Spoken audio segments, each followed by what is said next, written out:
Hey everybody, quick sidebar about this third episode of the Dorklist. My guest, Matt Misetich, is a former supervisor of mine, a good friend, and a creative weirdo who I greatly admire. And our episode absolutely reflects the pattern of my thinking. It's very disjointed in the beginning, smooths out towards the end.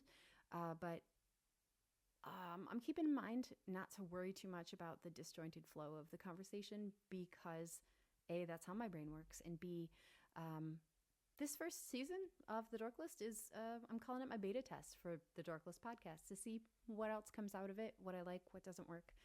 So thanks for bearing with me on that. Matt is not a quilter. He is a senior executive and partner at Pipeline Media Group, where I used to work with Book Pipeline. I used an AI bio generator, and that's what you're going to hear in a minute is what came up for him. So enjoy, and reach out if you want to be on the show with your Dorklist. Did the Yeti ever really exist in the first place, or was it just a mythological figure? You know, the Yeti is also known as the Abominable Snowman, which is kind of a rough name. Well, I mean, imagine being known as abominable. Abominable. Instead of searching for your bio online, I generated one with an AI generator. I've never used it before. Oh, So we're gonna use that. you can put everything on the record. I'm going to. This is the closest I can get to having an episode by myself. Yeah, not to brag, Matt, but I have over 4 views so far of this podcast. Oh, we're both doing our nails. I'm not doing my nails. What are you doing? Putting on Lotion? Hey, hydration is key, man. I like those like the French doors inside, you know, I Yeah. like that. Yeah, this is the sitting And the room. wainscoting. Yep, wainscoting everywhere. This is not even the dining room. This is the actual sitting room of our new house here in North Carolina. Oh, happy to be here. I don't know. Go ahead. Brief me. I think you were trying to say. Can you Brief go? me up. Yeah, brief you. Is there anything on your mind you just want to brag about, blab about, rave, rant? Everyone, this is Matt's professional bio, courtesy of easy-peasy.ai. I can't wait. Okay, everybody, welcome back to the Dorklist. This is episode 3. Let's hear a little bit about Matt before I let him talk. Matt Misetich is a maestro in the world of quilting, seamlessly weaving artistic vision with masterful craftsmanship. His extraordinary reactions have graced numerous exhibitions, earning him accolades and admiration. Matt's work not only showcases technical prowess, but also tells compelling stories through fabric and stitch, cementing his status as a true luminary in the field. Everybody. AI came up with that? AI came up with that, yeah. This is the best ad for the anti-AI crowd. Yep. Right. Matt, thanks for coming on. We're officially recording now. Oh, good. I regret it already. For anybody who doesn't know, Matt is my fraternal twin brother from a different month and time zone. Sure. We're not actually related, but we probably are because... If you go back far enough. Yeah, Buffalo Yeah. man. So Matt, the big question I want to know is what's on your Dorklist right now? I will need, we'll need to know what a Dorklist is. I was hoping you would sort of softball that one, but... I thought I was supposed to kick it back to you so you can say, hey, I'm glad you asked. Oh, Matt, I'm glad you asked. The Dorklist itself, it's a nod to one of my favorite shows, Blacklist. And in Blacklist, Red Reddington has a list of people, of criminals he will intentionally and very, what's the word, sparingly give to the FBI. But each person is also intricately woven into his life or in his web of like masterminding criminals. Like, I see. I asked you to come on the show because you're one of the few people who are actually very quick to reply to my texts. So thank you for that. But yeah, the Dorklist itself, it's my idea of, what's the word? It's not study hall. It's like a little break room for any of us on or near the neurodivergent world, including ADHD.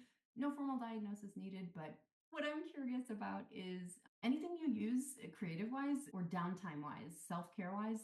I take a longer route home. It's a good thing you asked. No one's ever asked me that before, Erica. I'll take the longer route home, driving, subconsciously, because you need the extra time in the car listening to a song on repeat that, is helping you move along something, like a story line or like we have a book that we're pursuing now through Fringe, which is our small press, and I put together a little playlist for it. So I want to marinate in the world of the playlist so I can think about my notes that I'm going to have on the story to make it even better than it already is. And it's really quite a lovely book. So that sort of stuff. And you need time to do it. I can't just sit in a room and listen to music like a 16-year-old girl from 2002. You know what I mean? Ew. I know. It's something like right now, and the pyramids are the exact same distance from the year we were born. What? Carry on. For the neurodivergent crowd out there, I would recommend taking some subconscious you time. Not even like saying I'm going to set aside this time. Just do it. You know. How do you just do it? How do you take time subconsciously versus intentionally? Well, like I said, you take the long route home, making an extra 15-minute drive, or you take an extra 5 minutes in the shower. Just mental relaxation. Okay. The bathroom, you don't even need to go. Just go. Just sit there. Sometimes I sit there lid down and just go on my phone and just just braise myself, if you will, into the solitude. Baths, you can brine and braise in the bath. I recommend using Himalayan sea salt. The magnesium flakes. I mean, I'm sorry, not the Himalayan sea salt. Really, just soak there until the butter is all melted up. Right. Yes, the magnesium flakes, a little pricier. Buy it in bulk. You won't regret it. The rest is, go. I'm pretty focused. However, I do get bored easily, but I can deal with it. How do you deal with it? You just write it out and you just escape into the wondrous world of your own mind. There's been times, I just did it today. Someone was talking to me and I didn't hear a word they were saying because I was just staring off like a maniac into the distance. I don't know if that's ADHD formally, but it happens. I mean, well, I don't either, but that is very much what I do to survive, high school, middle school, kindergarten. Like I would just, I've mastered the nod and smile, like the facial expressions, the masking, I think, just because I am either watching an episode of Friends or Gilmore Girls in my head or Blacklist while they're talking, or I would be plotting, trying to articulate or arrange what I'm trying to say in my head to them, trying to arrange my thoughts to be coherent ahead of time. And when Peter and I had this podcast needs a title. That's Peter Malone Elliott. Peter Malone Elliott, the famous author. Edit point number 2, cutting in right now. Your question was what again? My question was forgettable because I don't remember. For anybody wondering, who I know you all are, I know Matt through Book Pipeline. I think we met on Twitter, some social events on Twitter, and then I made you hire me, and then I left for self-care, and am happy with that decision because I'm still in the middle of that self-care, and that included the move to North Carolina. And for anybody wondering, moving sucks. Yes. Let me ask you this. Yeah. I'm sorry. It's the eternal host in me. I can never be a guest in anything. You can take over. Matt, thanks for having me. Hey, you know what? Thanks for being here. Thanks for being here, Erica. You got it, buddy. I made a little Freudian slip, perhaps, and I said it, time suck, because everything that is not work related or productivity related or money generating related or skill set related generating, whatever, I think I automatically consider it a time suck when it's not. To do the other things successfully, you need the things that turn off parts of your brain for a second so that they can recharge. Cosigned. Right? C is for cosigned. Yeah. Absolutely, yeah. And are you naming all your episodes by letters? Is that why this is the 3rd episode? I understand. Yes, that was an intentional choice, so I would know how many episodes I'm doing in a season. 26 episodes in a season. Oh yeah, in your episode. But there's 23 letters. In the alphabet? Yeah.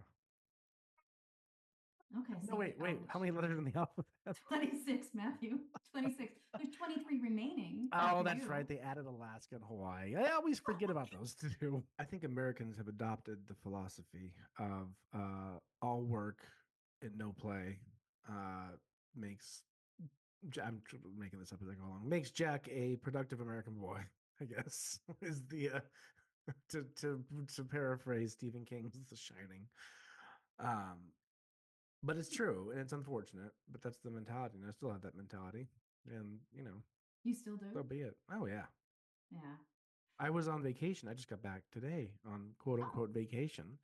I didn't really. I worked 4 or 5 hours yesterday on the boat. I didn't really get off the boat. And then the day before that, a few hours, I just kind of squeezed it in and was on my phone. I had like stuff to post on social and doom scrolling a little bit and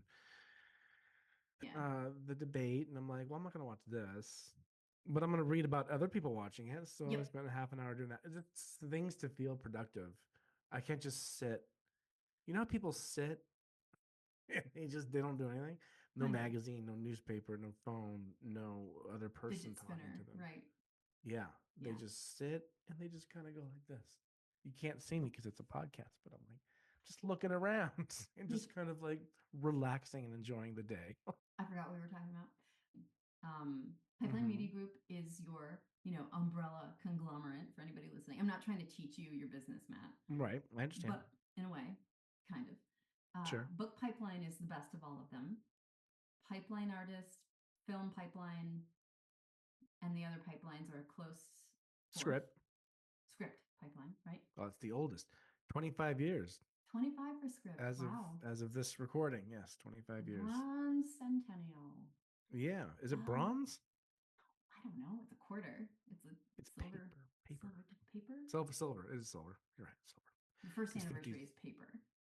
First anniversary is paper. And then silver 25, gold 50. Gold 50. How are you going to celebrate Pipeline's 50th? I will be dead by then. That's nice. It's horrible. Why would you say that? Think about how far 25 years ago was when we graduated high school, right? Yeah. Yeah. Did you have your 25th reunion this summer? Oh, we don't do 25th. I think we just do 20th, 10th, 30th, every 10 years. Really? You do a 25th? Well, yeah, there was like 5 people in my class. Wow. You go to private school? Yeah. Catholic private school? Yeah. Like super Catholic, like there were nuns? Yes, there were nuns. The principal was a nun. The abusive teachers were nuns. Yeah, everybody was a nun. Like custodians, nuns, maintenance staff. His name was Greg. He was nice. Greg. Nice Greg the non-nun. That's a good children's really book cool title. Band. Actually, that was what it was like growing up. Like downtime, I had to earn it.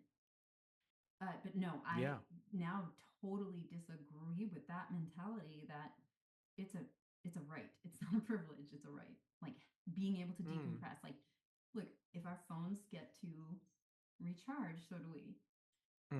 You enjoy your work, though, correct? Yeah, I have no real complaints. This isn't a cubicle job where I'm like, I can't leave my cubicle. I love it. Like this isn't that sort of scenario. So I know some people that can just sit and lay on a beach, like head down, just like take a nap. I've never taken a nap in my life. Takes a nap. If I could, leave people with a piece of advice, it's that you should not do what I and others do, and just take a moment because you'll do the other things better. To put it simply. I mean, that's fair. Why don't you follow that advice for yourself, though? Because bad advice. What I'm hearing here, Matt. Because I don't practice. I preach, Erica. Oh, that's fair. But the thing that's different about you, though, is you, like, to your point, like you're not in a cubicle day job with a boss breathing down your neck. You are the own boss. It's like I'm breathing down my neck. That's my problem, man. Right. Oh. Does anyone keep you in check? Like, how did the fam respond when you had your laptop on the boat? Like, did they love that? Did they mind that? Are they not surprised? I make sure it fits into the flow of a day, so it doesn't take away from other obligations. You That know, sounds like healthy like time management. it is healthy time management. Thank you. You're welcome. Thank That's you our for show. saying you're welcome. Just shut up. How has Pipeline crumbled since I left? I don't know if you're familiar with The Last of Us. Mm. It's been similar Mhm. without the zombies. Mm. Similar scenario. The crumbling of infrastructure, Mm. that's been number one. The loss of faith, just a blow, a devastating blow is the only Yeah. way I can really explain it. Nothing short of apocalyptic. Apocalyptic. Yeah. No, it's been fine. We've transitioned really well. Thanks. Okay, cool. I am no stranger to quitting, but letting you guys know that my leave of absence, my temporary leave of absence was turned into permanent, was my least favorite conversation, but it was the right one because the other thing that had changed, and I don't think I've mentioned this to you since I left Pipeline, is that I started Pipeline. Stop touching me. I started Pipeline before I got on anxiety and ADHD meds, and then I got on them, and then I had that's where like I had the peace of mind, the mental clarity to understand like, oh, Florida is draining the life out of us. Let's GTFO. And that's when all the North Carolina stuff came up. That's where we wanted to get back to. But by the time the dust had settled with that and like that choice getting made, like I was wired differently at that point because I had it's almost like I had outgrown the way I had to do things before, right when I started with you guys. I no longer had the flitting aroundness to sit still long enough to do an evaluation for the workshop, right? Which is fair, and I think that's good that you were communicative about it, because I think some people would have let it go for like years until they were just like, "You're fired." Exactly. And I knew, and I can. My brain works so quick. It's like quicker than I can articulate. Like literally, thoughts in my head are a lot faster than I can get them out. So I saw that happening before it even actually crossed my mind that was going to happen. And it's like, oh, it was like a given. It's a 1 or a 0 for me. Like if I stay as an editor for Pipeline's workshop stuff, I will get fired because they're going to see it deteriorate because I won't have the patience anymore. Like, I won't have the same habit, and it's counterintuitive. Like you'd think I'd be able to sit still and do more of them, but it's not that. It was like my interests changed because I could finally focus on stuff. Like, can go deeper on things. But yeah, you have to know when to pull the plug. I mean, here forever. Okay, back us all up then. Matt, tell us about Pipeline. That's how I know you, but what the heck is it? It is a platform designed to develop and discover new authors, screenwriters, and filmmakers, and connect them with industry, primarily. Outside of that, financing short film projects, with the winners of our film pipeline competition, reviewing other material, almost acting as like in a mentorship capacity. With our finalists and winners too, sort of giving them advice on like, hey, I have a story. What should I do with it? I'm like, well, not really a screenplay, but maybe it's like a graphic novel. And, we set up one of our, Matt Ward, as an adaptation runner-up. He has an idea for a book, but now he's like, well, maybe it's a graphic novel, and set him up with one of our execs who knows stuff about that. And he'll probably go off and kind of make it in that medium. So that's been the biggest thing for us, is encouraging other creatives to explore other ways to get their story, quote unquote, produced, not necessarily as a film or TV series, but as a book, or it's a graphic novel. Maybe it's a play. I haven't seen that yet, but I've seen every other variation has happened. The screenwriter who turns their script into a novel gets it published. What's your current creative outlet? Well, I play golf. That's not creative. Although you have to be creative on the golf course in terms of shot selection. That was quite pigeonholing of me. So no offense to pigeons listening. Hey, Fringe Press came about recently. Yes, January. January. It just started in January. How's Fringe going? Well, after 600 queries, a publisher, it's been interesting being on this side of the table now again, where you're looking at stuff and it's like, you really have to say like, oh, is this something I want to invest the next 5 years of our lives in, right? Basically with editing, and then you got to promote it and blah, blah, blah, right?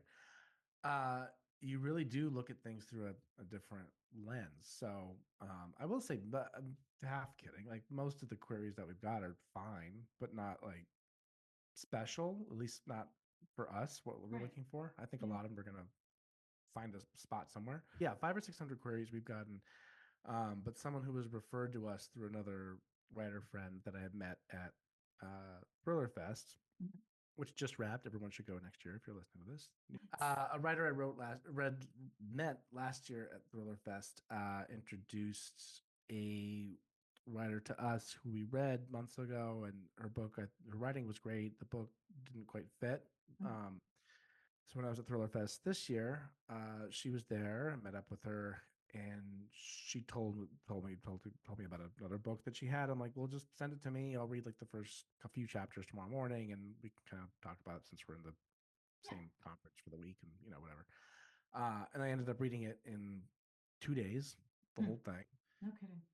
And I liked it, and I was already, packaging it and coming up with the cover art and everything in my head. So that must have meant that I liked it, and I told her as such. And partners at Fringe reviewed. One of them still reviewing, and it looks like that's the one we're gonna. No offense to queries, but a lot of the stuff, the little irons that we have in the fire that we're kind of circling, have all come from referrals or writers that we already kind of knew. And I know that most small presses don't really have that luxury, but with Pipeline, I just know so many writers now, so many good writers. There's a good chance that someone's going to have like sitting on a great novel concept or a great novel that's already written. So for someone to submit to Fringe, there is a submission form, I'm guessing. Yeah, you go to fringepublishers.com. Okay. And it's pretty basic. We're open to any genre, but it just has to be something that's kind of off the beaten path, hence the name Fringe. I've had a lot of we've had a lot of pretty established writers saying like, hey, like, published 2 or 3 books. This one was with St. Martin's, this one with Knopf, whatever. And then they'll have one like tucked away that their agent doesn't want to send out because it's too weird. Like that's the kind of book that we would want to acquire. Okay. So any subgenre that you personally are itching for? Yeah, I have my own preferences. So like anything that puts a big conceptual twist on the genre is something, more up my alley, or a genre hybrid, like it's a horror story, but it's also like a teen coming of age drama. Or I like lit fiction, but like up market sort of lit that's like bigger concept, but still maybe kind of a simple story that you can kind of wrap your head around, that's layered, that has like little Easter eggs in it, like that sort of book. For people who don't pay attention to their own industry like me, what does upmarket mean? You were the one who told me what upmarket lit was, because I asked you what my book. But you didn't know what upmarket. You said you want me to explain to the audience. I don't. Yeah, unless I was making. Maybe it was Kira. Yeah, it was probably Kira. Upmarket. I define upmarket as something that's it's just a little bit higher concept, a little bit more mainstream. Okay. So like lit fiction kind of gets a bad rap because I guess a lot of lit fiction is just low concept, sort of like family drama, or whatever. Which is fine. I don't typically read that sort of thing. I read, stuff like again, like genre hybrids. Emily St. John Mandel, as you know, I like quite a bit. As I know, I don't know what you read.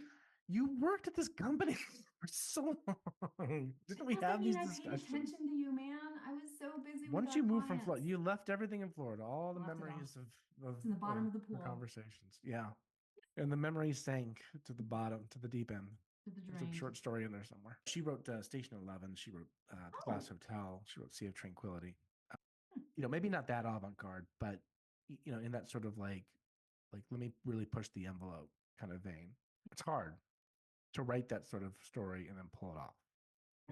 I think it's hard for someone to write that type of story who doesn't already write that type of story. But if somebody's thinking and emotional patterns and thought patterns are already a little bit fringe, if you will, or off the wall, that could be a really good fit.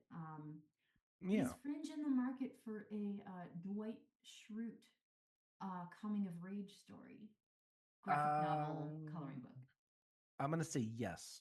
It's no dash reply at Fringe. Actually, my audience is made up of a lot of creative professionals. So if somebody listening or somebody listening is an author who has something like that they think Fringe might be interested in, or if is that my dog? What? Can you hear the dog? You don't like dogs. No, but can you hear the dog barking in the background? I hear you barking in the foreground. Whatever. No, okay. So if somebody listening to this is interested in submitting to Fringe, they know how to do it for themselves in the submission stuff. But what if somebody has wants to give you a referral or has somebody in mind that becomes a referral? Do they, reach out to you? I think if someone has a referral that they want to, like say, hey, you should submit here, and they give me a heads up, and they just submit direct. It's still the submissions at Fringe, but kind of flag it and make sure we get back to that person if it's a pass. So hey, friends, if any of you that I know personally have something you want to submit to Fringe, let me know, and that'll be a referral because Matt trusts me implicitly with creative choices. Don't mention that you came from Erica. Just submit. No, I'm kidding. Yes, of course. Trust you implicitly. Please do any referrals you have of writers who you think are marvelous. Very open. And we do pay advances, which is something that some small presses I've come to learn do not do. Oh, that's true. Actually, talk to us about that. That may be a deal maker for a lot of people to give you guys precedence over a big five. Well, the advance isn't huge. It depends on the book, but probably not huge. But what I want to do on the film and TV end is what Pipeline's sort of covering is helping that author pitch their book to film and TV execs. And we have the way our deal is structured, again, it'll vary, but with most of our acquisitions, we'll have a percentage of the film and TV rights, Fringe will. So, yes, it gives us a little extra motivation to shop it, but also we're positioned to do that as well and kind of put in that extra time and energy. Or development, if that's the case. If that writer is also a screenwriter, we can help them develop the script and maybe take that out. Nice. It's wide open, the possibilities. So there's that side of things. Also on the marketing front, as you know, most small presses, most publishers, period, don't really do a whole lot for debut authors. Yeah, unless they're putting a lot of money behind it because they can feel the buzz and which is what happened with an author that we profiled on Pipeline Artists recently, Ladarian Williams, who wrote Blood at the Root, Voice. And it's just an interesting concept. And he's blown up in over the course of a month or two. And it's great to see. And he's got a great story. And we did a deep dive profile on him for Pipeline Artists. But anyway, but he obviously had some money and power behind that from the publisher. But you don't really see that often at all. No. So, again, I think we're positioned, we have an audience through Pipeline, we have an audience through our other divisions, through Pipeline Artists and so forth. And I think that's going to help just kind of get those first few books sort of in the ecosphere. So because if you're a small press and you're based in Delaware or something and, you don't really have an audience yet, it's tough to do. We can sort of start to land the plane a little bit, but Fringe, what is Fringe's hand from conception to publication and marketing, or no? We're going to put some publicity dollars definitely behind the first book we published just to kind of, it's helping us just as much as it's helping the author, right? Yeah. How I justify it. So we're definitely putting money behind that. It's also amazing to me how publishers, even if you're a small press, they just don't do anything. They're just they publish the book, and I get it. There's costs and stuff involved, but you have to have some sort of marketing strategy. And I see so many authors that go with a smaller publisher or even a mid-sized publisher. And I'm like, well, I understand that you have to hire your own PR person, and that's $10,000, $15,000, $50,000, depending on how much you want, right? Yeah. And it's just I don't know, little naive me just popping into the publishing industry after a long hiatus is there's got to be a better way. And people are shut up. I don't know what they're saying. Shut up, but Matt. Yeah, but there has to be, and a lot of it too is we're going to be very selective in the beginning. It's not going to be we're publishing ideally 2 to 4 to start, maybe over the next few years. It depends. Intermixed with some short stories, perhaps here and there. But I'm taking a page kind of from A24, the film studio. Okay. But they've done a phenomenal job with branding and with marketing. I want to take that sort of brand feel that they built and put it into Fringe, where it's a little bit like a kind of a classier spot. Feel free to steal my ideas, other publishers, as these are not unique ideas. The books we publish can be printed on demand, but I would love to do like a limited run of like, let's say 150, 200 copies and just pay for like a really good hardcover copy, decal edge, signed by the author and like hand numbered, and sell that through through the Fringe store or whatever, whatever marketplace we have online. And just kind of, establish that sort of like, but that sort of upscale, affordable kind of approach. Make it feel like an event. Publishers and even studios and networks, it's hard to make everything feel like an event, because then everything feels less special. If you do it in this boutique-y sort of way, I think it's, and you pick the right type of material that deserves to be treated that way, then it just, it kind of fits. Let me just, while I have you, man, let me pitch you one idea, one more idea. Okay. Okay. The PH Didn't Handbook Volume 2. Now that's what I call quitting, with people's quit stories, more outside of the realm of higher. Sold.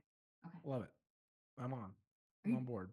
Don't joke with me, because I like it. I like reading. I like books that like compile a bunch of personal stories from people. Truth or dare, Matt? Truth. Did you read the PH Didn't Handbook yet? I went through it. I didn't sit down with a little cup of tea yet and like really word for word, but I went through it. I liked it. I liked the way you structured it, especially because it was very easy to digest. Like, I made it for my ADHD ass, like, for that read. And anybody else who gets something out of it, that's just bonus for me. This whole like never give up mentality is toxic and stupid. Yeah, it is toxic and stupid, but also there is that privilege piece coming from both of us, where it's like, Andy is our breadwinner in this family. So I have that privilege of being able to fall back financially on his income. So I had that breathing room. Oh yeah, same. But there is. We work in the arts, ma'am. We do. That's right.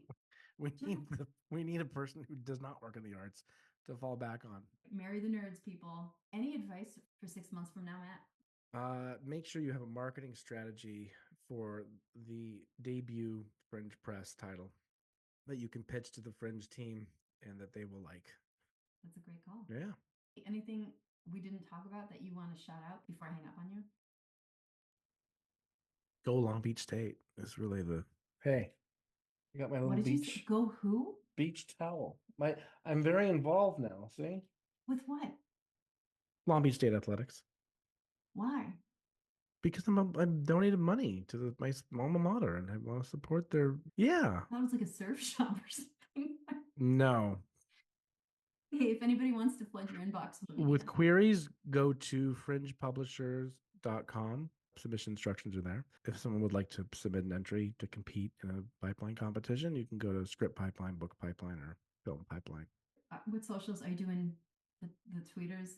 Yeah, don't follow me on social. Here's the problem. It's a shit show. I just want to be in peace and tweet into an echo chamber. But if you want to, it's, I'm there. SPMJM. SPMJM.com. Good luck finding him. Matt, thanks for joining me, man. I'm going to stop this recording and then we will. Recording stopping.